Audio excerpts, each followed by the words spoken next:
À cœur ouvert. La paracha ouvre un grand sujet qui se porte sur les rapports humains. La paracha qui Tétsé contient 74 commandements qui correspondent à « Dieu est témoin de ta dignité ». Le mystère divin, la dignité humaine est sacrée, intouchable.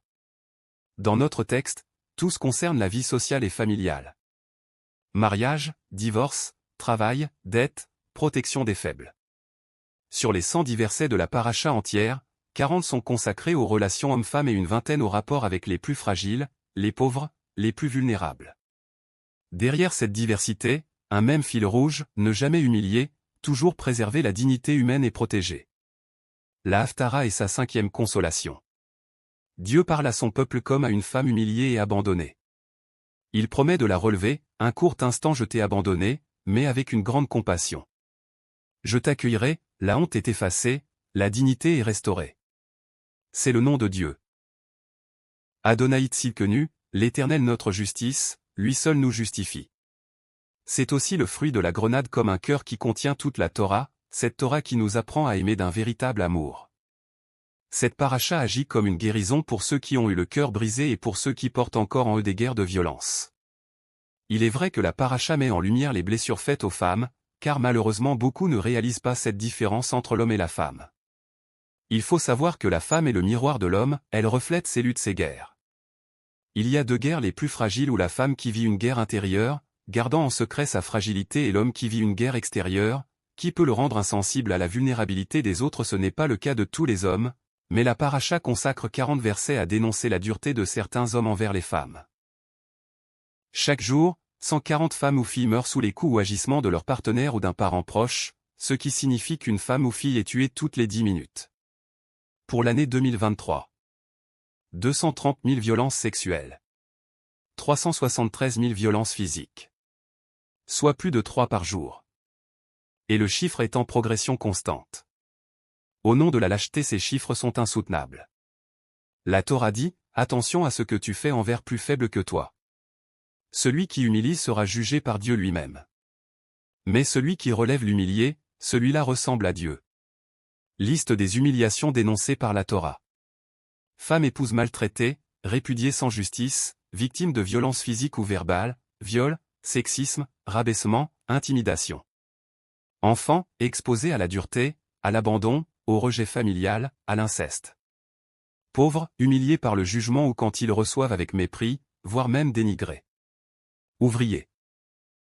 Ceux qui travaillent dur pour peu de reconnaissance méritent respect et dignité. Handicapés, moqués, marginalisés, laissés pour compte, humiliés, non compris, non considérés. Prisonniers, même eux doivent être traités avec humanité. Animaux, doivent être approchés avec tendresse. La compassion doit aller jusqu'aux plus petits, car Dieu s'en soucie. Même face à un oiseau et ses petits, la Torah demande d'agir avec délicatesse. C'est une école de compassion, ne pas détruire aveuglément, apprendre à respecter le plus fragile, c'est une leçon de dignité universelle. La vraie valeur d'un homme, ce n'est pas sa force, son pouvoir ou son argent, c'est le respect qu'il porte aux autres, surtout aux plus fragiles. La dignité est ce que Dieu protège le plus jalousement, car chaque être humain est créé à son image. Ki Tétsé nous donne une Torah de dignité, protéger les femmes. Les lois encadrent la relation homme-femme pour éviter les abus et protéger la dignité de la femme.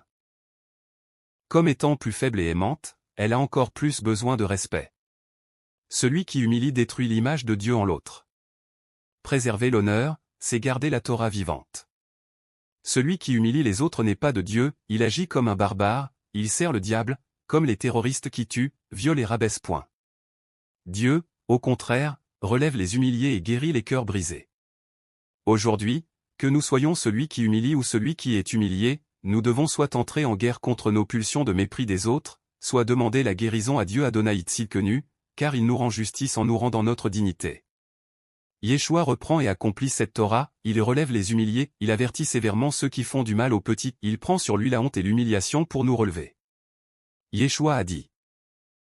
Malheur à celui qui fait du mal à un de ces petits qui croient en moi, il vaudrait mieux pour lui qu'on suspendît à son cou une meule de moulin, et qu'on le jetât au fond de la mer, Matthieu 18, 6. Il vaudrait mieux que celui-là n'ait jamais existé. Yeshua notre Messie renverse, la honte n'est pas pour les faibles, mais pour les persécuteurs.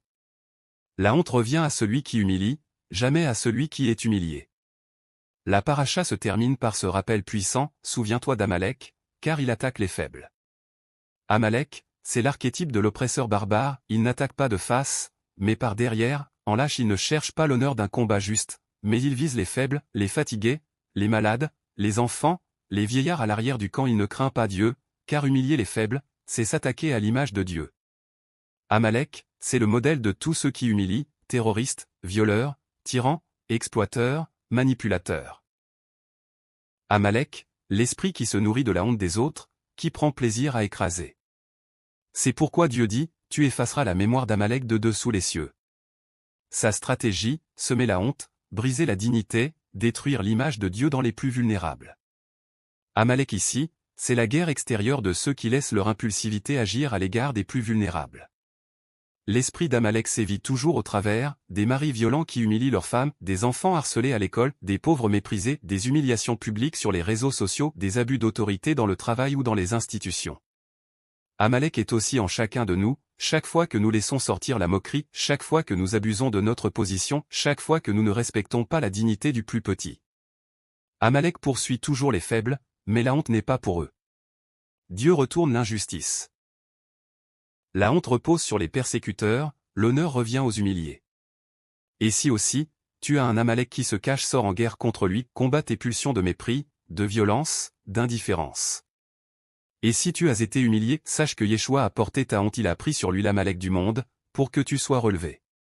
Yeshua a été humilié, frappé, rejeté, il connaît toutes nos guerres, toutes nos souffrances. Il guérit les cœurs brisés, Dieu prend la défense des plus vulnérables et juge sévèrement ceux qui les humilient. Cette paracha nous console et nous aide à connaître l'amour que seul Dieu donne, celui de la compassion et de la bienveillance envers les plus faibles, que l'on soit homme ou femme. Il faut voir les autres comme plus grands que soi, et surtout les plus fragiles et vulnérables, en leur rendant honneur, et même davantage à ceux qui en manquent, afin qu'ils ressentent dignité, respect et l'amour. Prière pour ceux qui sont en guerre contre eux-mêmes et qui veulent être délivrés. Yeshua, je viens à toi avec ma colère et ma violence. Je ne veux plus faire de mal aux plus faibles, libère-moi de ce poids, change mon cœur, remplis-moi de ton amour et de ta paix, aide-moi à devenir un protecteur, non un destructeur. Amen. Prière pour ceux qui ont été humiliés, blessés, trahis. Seigneur Yeshua. Toi qui as connu l'humiliation et la honte, je dépose devant toi mes blessures et mes larmes, guéris-moi, Seigneur Yeshua, et rends-moi ma dignité, renverse la honte sur les persécuteurs et couvre-moi de ton honneur et de ta paix. Amen. Shabbat Shalom.